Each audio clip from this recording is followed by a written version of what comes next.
des nuances ou des petites différences qu'il y a entre ce qu'on appelle le sport et l'activité physique. Passer par ce mot qui est la réathlétisation. Voilà, ça c'est important, je pense. Notre cœur de métier étant podologue de formation au tout départ, on peut discuter du choix des chaussures.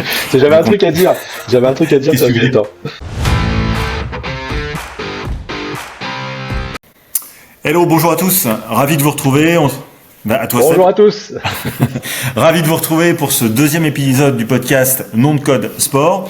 Je suis Mathieu, fondateur de Sport Posture Conseil, et je suis en compagnie de Sébastien, podologue du sport en Normandie. Et voilà. Donc, exactement. Donc aujourd'hui, on se retrouve pour vous parler d'un nouveau sujet. Il y a de ça 15 jours, on avait parlé un petit peu du sportif 2.0 versus le sportif 3.0. On reste dans l'activité sportive, on continue à cheminer le long de ce curseur et on va essayer de discuter aujourd'hui des nuances ou des petites différences qu'il y a entre ce qu'on appelle le sport et l'activité physique.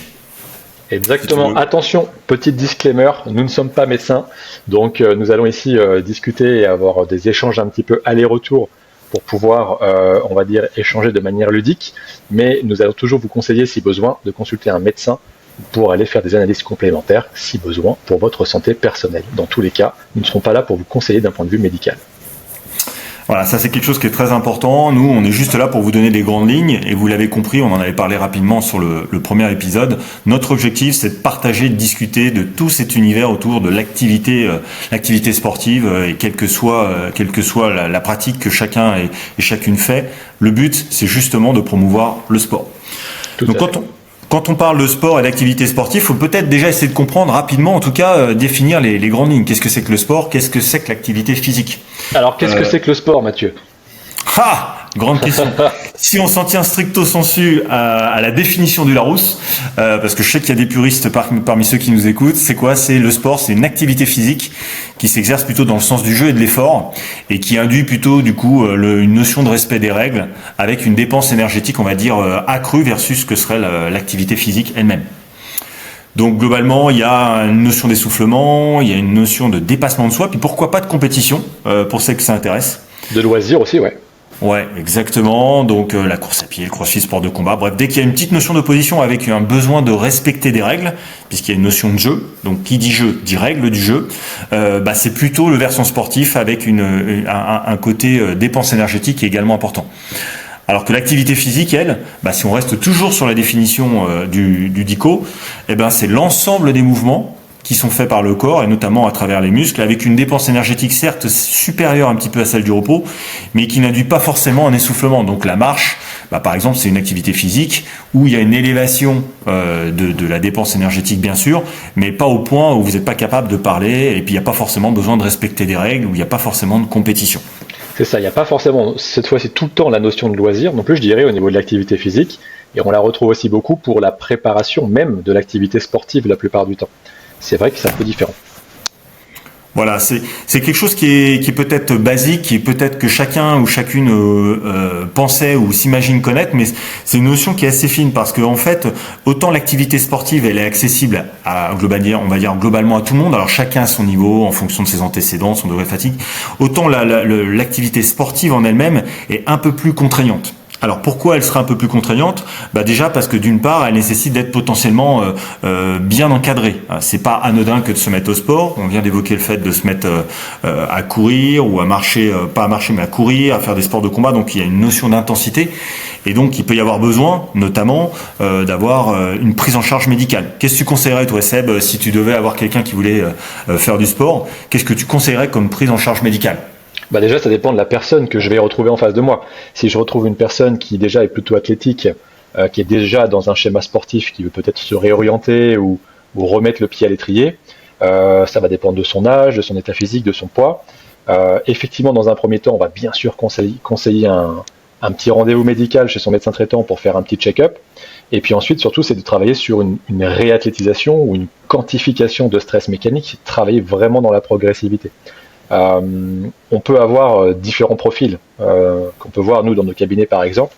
On a le profil, vraiment c'est ce que je te disais déjà, sportif, où là une simple réathlétisation va suffire et on va pouvoir, on va dire, garder la notion du sport avec la notion du loisir, du dépassement de soi, de l'intensité, cardio, de tout ce qui peut aller avec.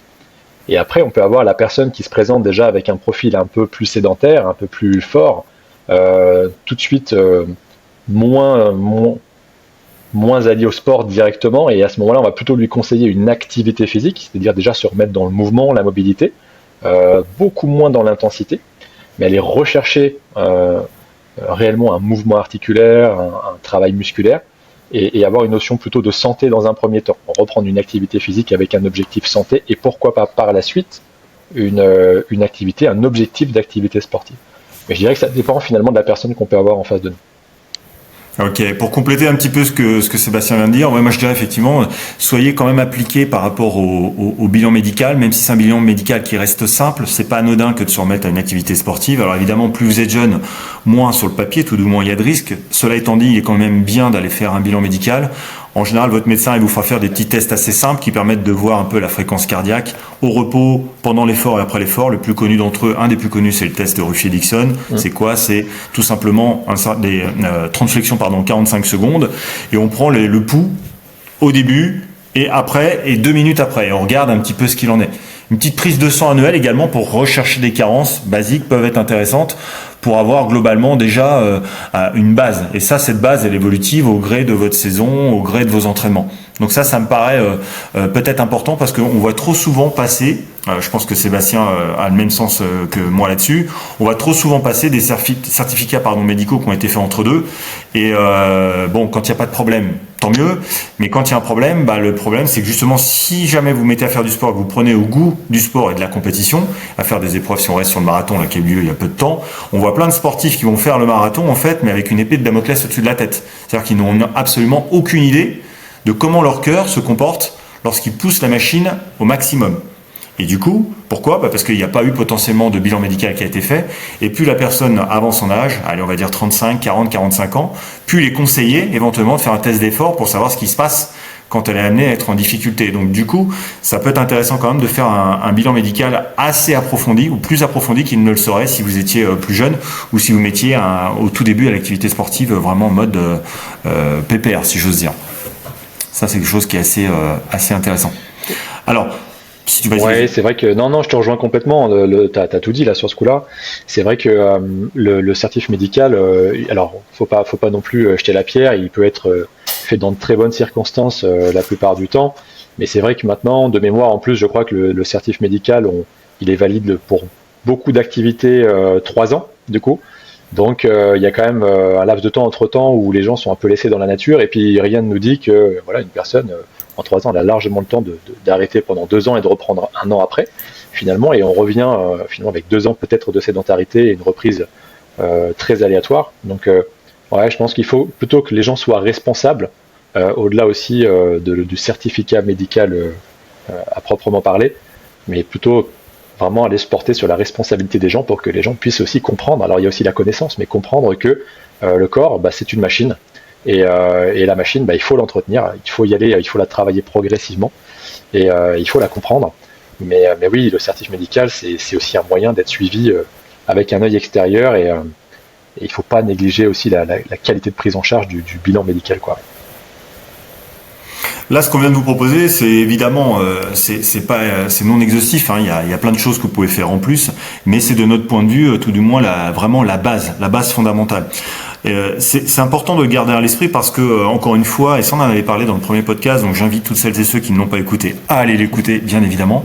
En fait, c'est dans le cheminement de notre premier podcast. Dans ce deuxième podcast, on vous discute de l'activité physique et du sport, et du coup, on vous dit que le sport c'est bon pour la santé en fonction des individus, comme on l'a évoqué dans le premier épisode, mais c'est bon pour la santé, à tout du moins pratiquer à un certain degré, etc. Bon, on le détaille bien dans le niveau 1, dans le premier épisode, mais il faut vraiment que ce soit fait dans un certain contexte. Et donc, du coup, si demain vous souhaitez vous mettre au sport, on va discuter éventuellement ensemble, de voir un peu comment progressivement vous pouvez y aller. Donc, c'est bien de vous dire effectivement de vous mettre petit à petit à l'entraînement, de pas direct vous mettre comme on le voit de plus en plus. Enfin, moi, je sais que c'est vraiment récurrent. Dès les premières semaines, les gens se prennent au jeu, boum, ils se mettent une date de compète, alors quelle qu'elle soit, tout de suite avec des enjeux.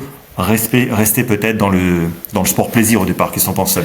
Ouais, alors le sport plaisir, ou une fois de plus, dans la réflexion perso, de se dire, je vais attaquer, je sais pas, demain je vais faire du foot, je vais faire du volley, je vais faire du hand, je vais faire du handball, je vais faire du crossfit. Pourquoi pas ? Mais est-ce que j'en suis capable ? Est-ce que mon corps physiquement est capable de le faire ? Et si effectivement j'ai pas mis un pied dans telle ou telle activité sportive depuis quelques mois, même sans parler d'années, la réponse est non. Donc, est-ce que je dois me mettre tout de suite à cette activité sportive? À mon sens, non. En revanche, est-ce que je dois me mettre à l'activité physique, commencer à reprendre la marche, le vélo, la piscine, le pilate, le yoga, le tai chi, le taïso? Ça oui, parce que ça va me permettre de recréer un mouvement, de recréer effectivement un schéma un peu neuro-physio, de ressentir mon corps, de savoir où j'en suis, de quoi je suis capable. Remonter sur un vélo, est-ce que je suis capable de pédaler 10 minutes? Est-ce que je suis capable de pédaler 45 minutes, 1 heure, 2 heures? Et ça, il va falloir un petit peu travailler effectivement dans la progressivité, ce qu'on peut appeler la réathlétisation, d'un point de vue très généraliste. Mais vraiment savoir de quoi aujourd'hui on est capable.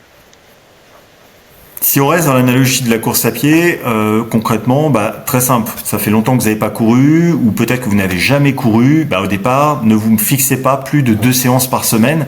Certes, ça ira peut-être pas aussi vite que ce que vous le souhaitiez, mais c'est pour habituer votre système tout simplement à gérer l'avant, le pendant et l'après. Donc 1 à 2 séances espacées d'au moins 3-4 jours si vous le pouvez, ça peut être bien. Démarrez pas bille en tête en vous disant direct vous allez vous faire 2 fois 1 heure. Démarrez peut-être 2 fois 20-30 minutes, ça sera déjà très bien, une allure de confort pour vous. N'allez pas courir avec Pierre, Paul ou Stéphanie, que sais-je, qui ont un rythme de 14 km/h direct, sinon vous allez finir rincé. Déjà c'est pas sûr que vous arriviez à les suivre. Et surtout, vous exposez à la blessure. On en avait parlé encore une fois dans le premier épisode. Donc démarrez soft, tout du moins les premières semaines. Ça, c'est très très important. Le système nerveux, il aime pas la brutalité. Faut y aller. Je pense qu'on peut même encore modérer ça. C'est-à-dire que ce que veut notre système nerveux, c'est de la fréquence. Il veut pas d'intensité, mais il veut de la fréquence. Donc on peut, là tu disais, sortir 2 fois par semaine, pourquoi pas, effectivement, parce que plus ça va être compliqué avec la vitesse d'impact, le temps de charge, etc. Mais ce qu'on peut faire aussi éventuellement, c'est sortir plus que 2 fois par semaine en allant chercher moins d'intensité, moins d'impact. On peut aller coupler plus de marche avec de la course, en mettant plus de fréquence. Donc pourquoi pas marcher 5 minutes, courir 2 minutes, marcher 5 minutes, courir 2 minutes pendant une trentaine de minutes. Donc on a quand même une sortie de 30 minutes. Et on peut aller chercher du 3 fois par semaine pour mettre de la fréquence, pas d'intensité. Comme ça, on vient dire à notre corps, tiens, regarde, on va se remettre à courir, et lui va nous dire, ouais, ok, j'ai compris, mais laisse-moi du temps, je suis pas prêt.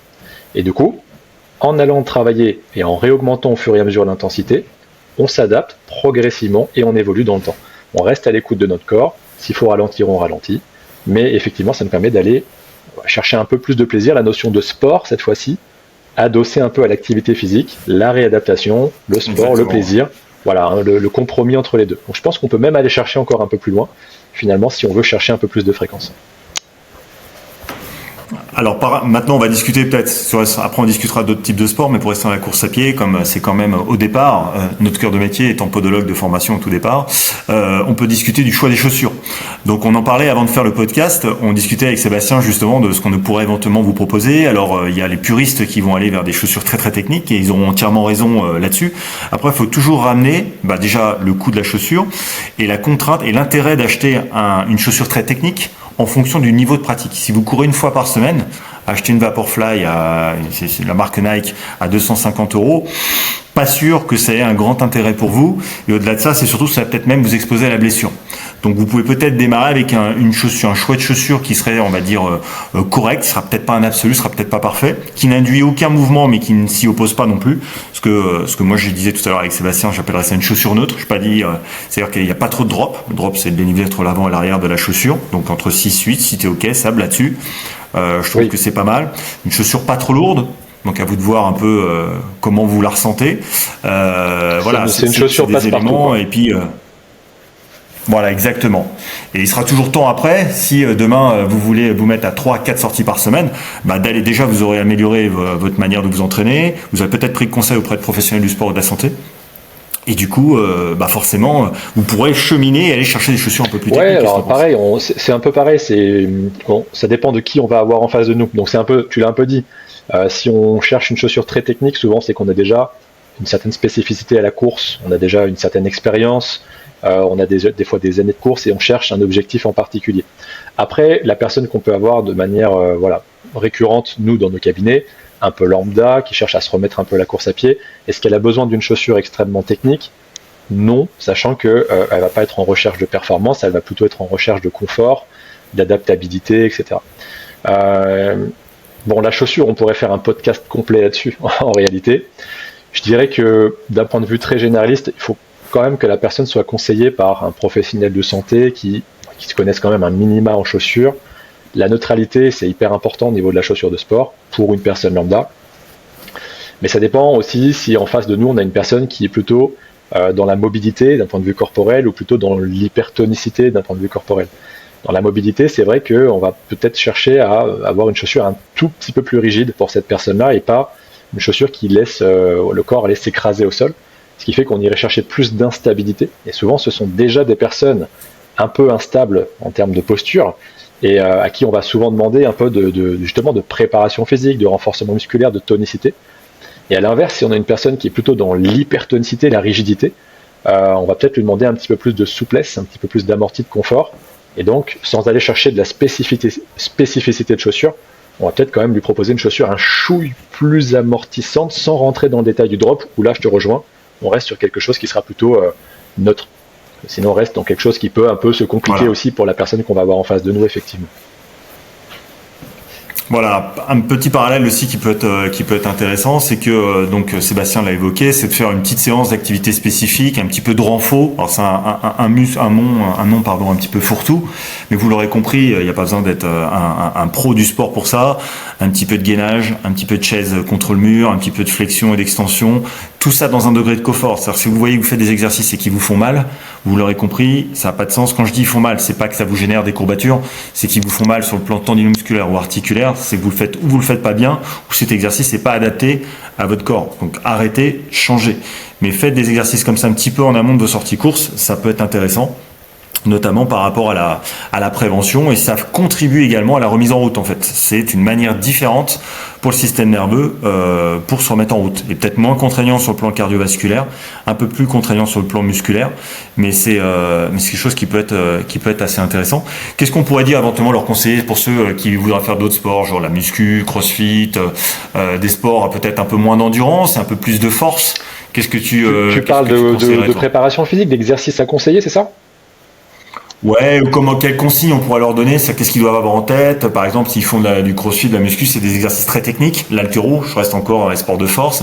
Moi, je leur conseillerais comme ça de base de pas se mettre. Autant la course à pied, on pourrait dire qu'on peut aller se mettre à courir comme bon nous semble. Notre système nerveux, c'est quand même une activité qu'on sait faire. Alors, bien sûr, il y aura peut-être des gens qui ne seront pas d'accord avec nous, mais pas de problème, on peut en discuter.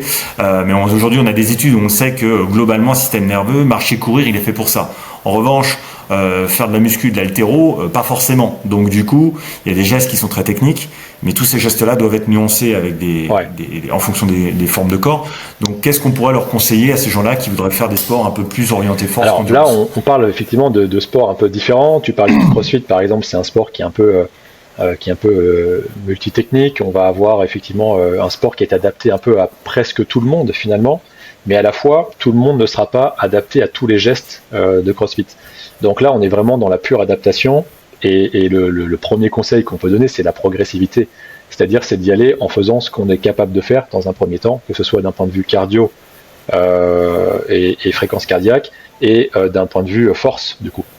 Il y aura l'apprentissage de toute manière du geste technique. C'est pareil, quelqu'un qui soulève une barre d'haltérophilie, mais qui n'a pas de base déjà en haltérophilie, la première chose qui va se passer, c'est que la personne va s'exploser le dos, ça va être un peu compliqué en pensant faire un geste peut-être correct de base. Donc je pense qu'il y a quand même une notion d'apprentissage dans un premier temps, au-delà du côté physique, pour vraiment aller apprivoiser le geste. Une fois que le geste est apprivoisé, donc sur des charges extrêmement légères, je dirais même barre à vide, ensuite c'est vraiment aller travailler la répétitivité. On revient sur la neuro, on revient sur vraiment le côté neuro. Il faut vraiment que le corps s'adapte dans le temps et que le geste soit appris de manière réflexe, toujours sur des charges extrêmement légères, voire toujours barre à vide.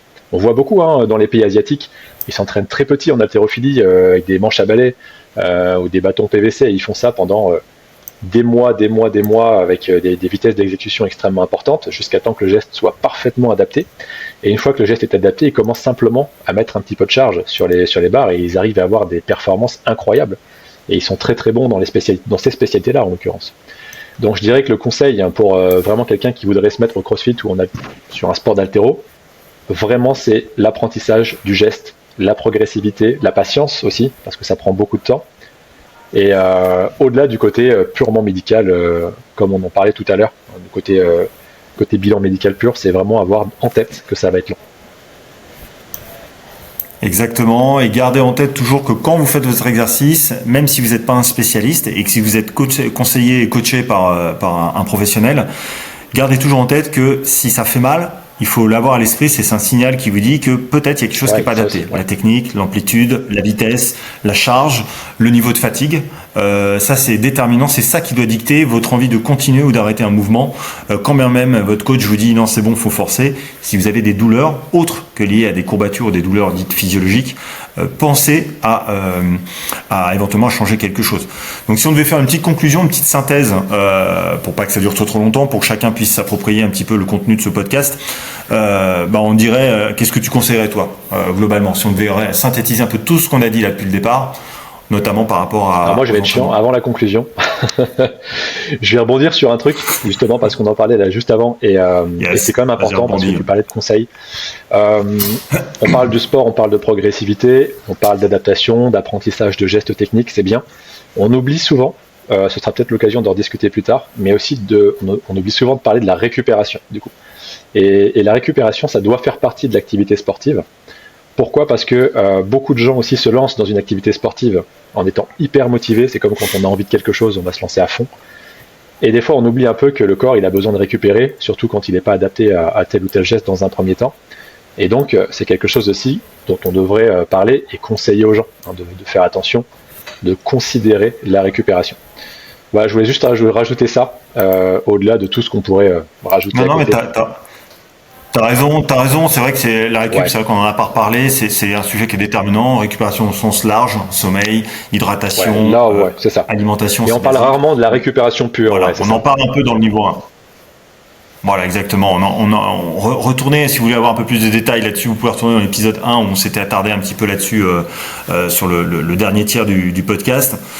Pour compléter ce que disait Seb, du coup, dans cette conclusion, si vous devez reprendre le sport ou une alternance sport-activité physique, gardez en tête que globalement, il faut que les entraînements soient progressifs, qu'il y ait une intensité et une durée adaptée à votre niveau. Donc si vous démarrez intensité faible et la fréquence, vous pouvez jouer sur la fréquence comme l'a dit très bien Sébastien avec de l'alternance de marche et de course si vous êtes dans la course.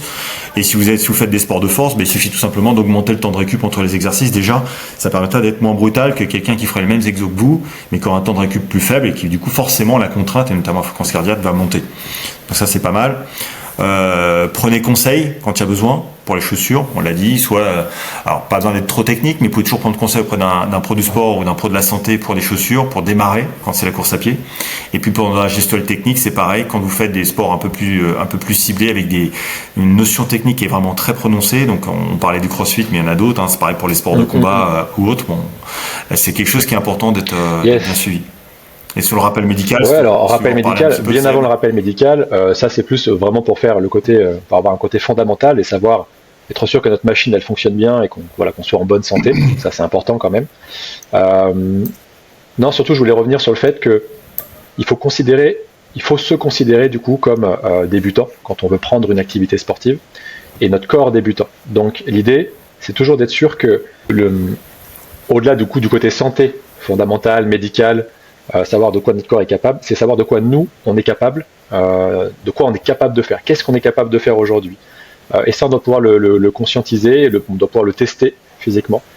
Et on va avoir l'aspect psychologique et l'aspect corporel. C'est-à-dire que d'un point de vue psychologique, je vais croire que je suis capable de faire. Et quand je vais commencer à tester, je vais me rendre compte que c'est vite un objectif qui s'éloigne et qui devient très compliqué.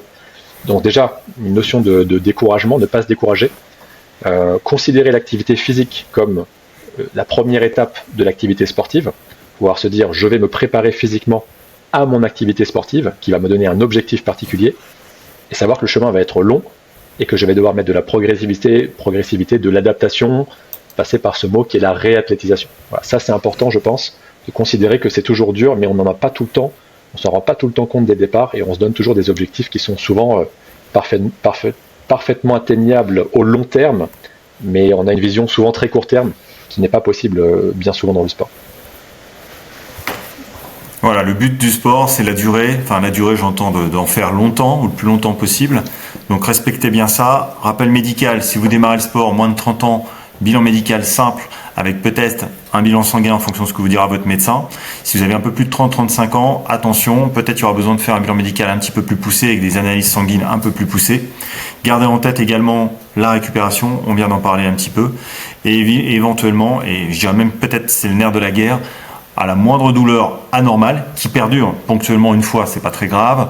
Globalement, si vous voyez que cette douleur perdure, s'installe, ou tout le moins que elle est récurrente quand vous faites certains mouvements, il faut changer. C'est quelque chose, ça doit être vraiment votre juge de paix, même si vous n'êtes pas un spécialiste, si c'est le début, la douleur, c'est votre système nerveux, c'est votre tableau de bord, le voyant s'allume et il faut l'écouter. Exactement, c'est bien dit. Donc c'est quelque chose qui doit être déterminant. Voilà, je crois que c'est pas mal, une petite synthèse aujourd'hui pour parler un peu sport, activité physique avant le week-end là. Écoute, exactement. Écoutez, on vous remercie tous d'avoir été présents avec nous. Merci pour le soutien. Merci à toi Seb. Allez, on vous dit à bientôt. Portez-vous bien. Faites du sport. À la prochaine. Allez, ciao. Salut.